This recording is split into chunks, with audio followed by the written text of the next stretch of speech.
आगामी स्थानिक स्वराज्य संस्थांच्या निवडणुकांच्या पार्श्वभूमीवरती आज मुख्यमंत्री देवेंद्र फडणवीस आणि उपमुख्यमंत्री एकनाथ शिंदे हे उत्तर महाराष्ट्राच्या दौऱ्यावरती आहेत। नाशिक, जळगाव, अहिल्यानगर, नंदुरबार या जिल्ह्यांमध्ये मुख्यमंत्र्यांच्या सभा पार पडणार आहेत। तर नाशिक आणि धुळे जिल्ह्यामध्ये एकनाथ शिंदे यांची तोफ धडाडेल।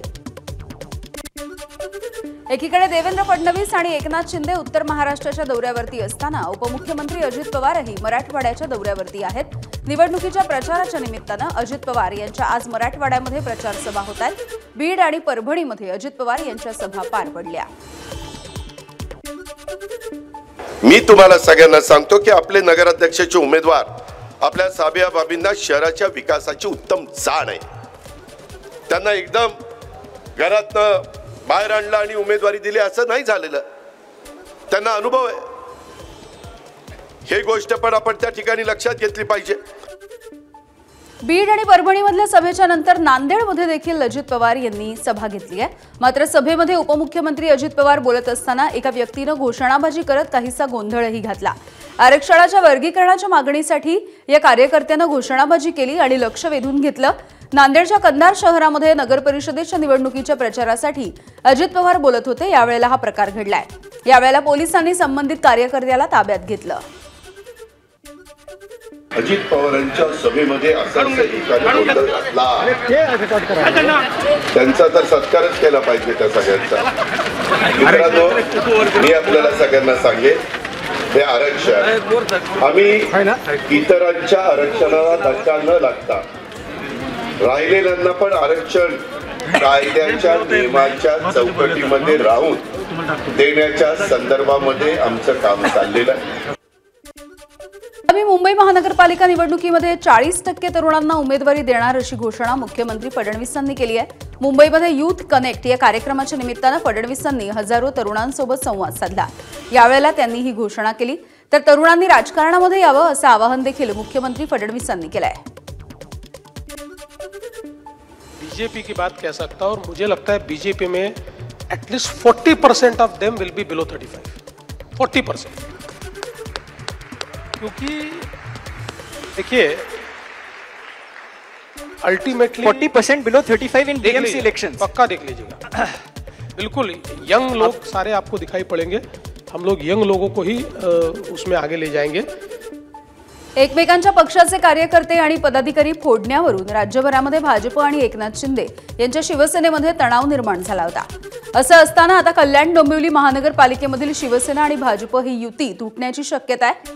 भाजपचे प्रदेशाध्यक्ष रवींद्र चव्हाण यांनी तसे काही संकेतही दिले। ते रविवारी डोंबिवलीमधल्या एका कार्यक्रमाच्या दरम्यान बोलत होते आणि यावेळेला रवींद्र चव्हाण यांनी आगामी कल्याण डोंबिवली महानगरपालिकेमध्ये भाजपच्या स्वबळावरती लढण्याचे संकेत दिलेत। जो कमळ चिन्हावरती उभा राहील त्याला मतदान करा, तुमची सर्व कामं होतील असं देखील रवींद्र चव्हाण म्हणाले। या वेळेला फक्त एवढीच विनंती आहे की जो कमळावरती उभा राहील, जो कमळ चिन्हावरती उभा राहील त्याला मतदान यासाठी करा की कारण एकमेव आहे की जे जे तुम्हाला अपेक्षित आहे, तुमचं हक्काचं घर हवं आहे तुम्हाला, तर त्यासाठी सुद्धा सहजपणे काही गोष्टी करता येऊ शकतील। घरात ज्या ज्या व्यवस्था आपण विचार करतोय त्या सर्व व्यवस्था उभ्या करता येतील। पर्यावरण मंत्री पंकजा मुंडे आणि माजी मंत्री धनंजय मुंडे यांच्या उपस्थितीमध्ये परळी नगर परिषदेच्या निवडणुकीच्या पार्श्वभूमीवरती महायुतीचा भव्य कार्यकर्ता मेळावा पार पडलाय। या मेळाव्यामध्ये बोलत असताना धनंजय मुंडे यांनी एक विधान केलं। 10 महिन्यांपासून बीडमध्ये जगमित्र कार्यालय सुरू आहे, पण आज इथे एक माणूस नाही असं धनंजय मुंडे म्हणाले। त्यामुळे धनंजय मुंडे यांना उणीव भासत असलेला तो माणूस म्हणजे वाल्मिक कराड आहे का, अशी चर्चा सध्या होतीये।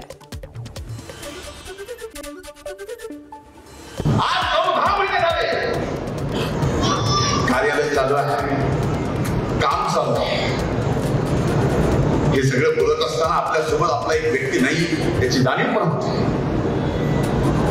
माझ्यासारख्या एक कार्यकर्ता म्हणून सहकार्याला सहकार्य म्हणून मला सुद्धा याची कुठंतरी आजच्या कार्यक्रमात जाणीव करून द्यावी। काय चुकलं काय नाही ते बघेल न्यायालय, जाणीव नक्कीच। निवडणुका लांबणीवरती पडण्याच्या संदर्भात राज्याचे उपमुख्यमंत्री अजित पवारांनी नुकतंच एक विधान केलं होतं। या विधानाच्या संदर्भात मंत्री गिरीश महाजन यांनी देखील प्रतिक्रिया दिली। या निवडणुकांच्या संदर्भात निर्णय घेण्याचा अधिकार कोर्टाकडे आहे, त्यामुळे त्याबाबत कोर्टाच्या मनात काय आहे ते मी कसं सांगू, या बाबतीमध्ये अजितदादांना अधिक माहिती असेल असं म्हणत गिरीश महाजन यांनी टोला लगावला। आता त्या बाबतीत मला काही सांगता येणार नाही, कारण कोर्टाच्या मनामध्ये काय आहे, कोर्टाचा निर्णय काय होईल हे मी काही सांगू शकत नाही।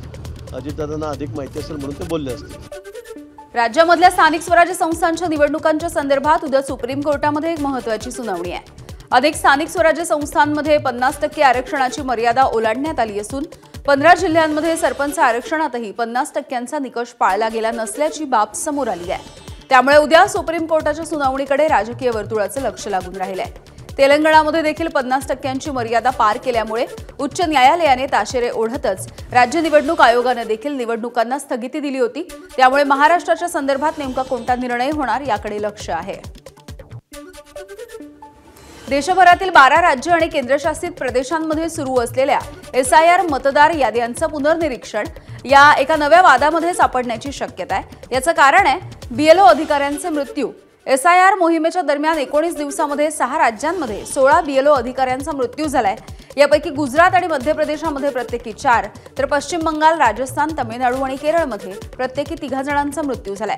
सगळ्यात धक्कादायक म्हणजे मध्य प्रदेशामधील 2 BLOंचा हृदयविकाराच्या झटक्याने मृत्यू झाला, तर पश्चिम बंगालमध्ये एका महिला BLOनं आत्महत्या केली आहे।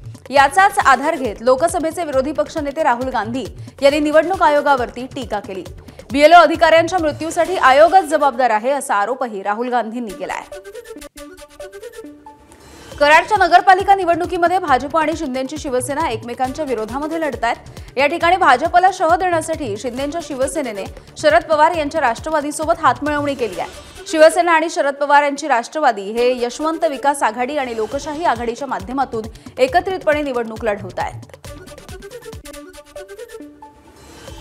कराड नगरपालिकेच्या पंचवार्षिक निवडणुकीसाठी आम्ही यशवंत विकास आघाडी आणि लोकशाही विकास आघाडी एकत्रपणाने ह्या निवडणुकीला आम्ही सामोरं जातोय।